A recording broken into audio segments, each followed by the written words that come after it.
So yeah, our aim would be to show God's love and purpose to children with special needs,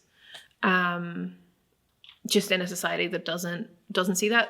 And so our aim is kind of, I guess, we want to reach out to the children themselves, to their parents, and then to teachers and professionals, to churches, and then hoping that then that will infiltrate the rest of society, kind of as the kids are out and about more and being treated better.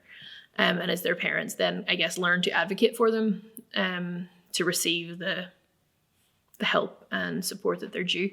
And so the way that we've been doing that is, for the kids, we do support groups. And I guess this one is twofold. So we do support groups. And so it's both for the kids and the parents. And so the kids are invited, which is really, countercultural out there. The kids are most often locked up in their house and kept away from the outside world. Whereas we're like, no, bring your kids. And so we set up a train track in the corner, or whatever toys we've decided to pull out that day. We set up toys in the corner. And the kids come, and we have tables set up for the parents, and the kids play in the corner, and we chat through things with the parents, and, cry together, laugh together, pray together.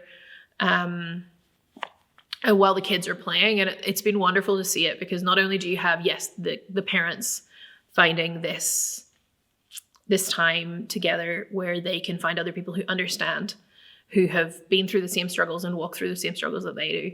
But also in the corner, these kids are playing, and they don't get to interact with other children most of the time. And every now and again, you'll see the parents turn around and see them. And I know, like, the phrase that we would use quite often is like the birds of a feather flock together, because all of these kids feel completely safe with each other, because they know that they're all just a little bit quirky. They're all a little bit different, and it's incredible to watch them. And the parents, will tear up, and they're like, I didn't know that my kid was that social. I didn't know that my kid could interact like that. My child doesn't speak, but look, he's playing. I thought I'd never see this. And so that's just an incredible gift to be able to reach out just in that time to both the kids and the parents. And for the parents to have a safe place to bring their kids where they know that they're cared for and loved. And, we had a mum who came, and she said, this place, it just feels like a family. I'm not scared to bring my child here. And so we started with that, with the support groups, and then we realized that the parents didn't have any training, nor did they have the money or the funds to get the training that they needed. And so we started doing workshops where we would give them, we would charge them a really minimal amount, like £1. And we give them a bag of resources that were like everyday things. So sponges or egg cups or pom-poms and our little pieces of cotton wool.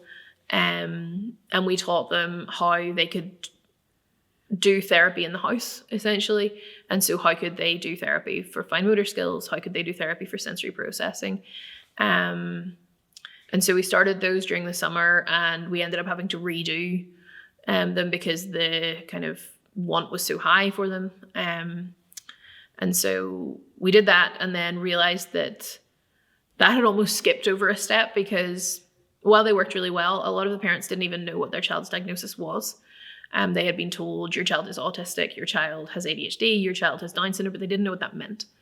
And so we started doing a series where we taught them, okay, what is ADHD? What is Down syndrome? What is autism?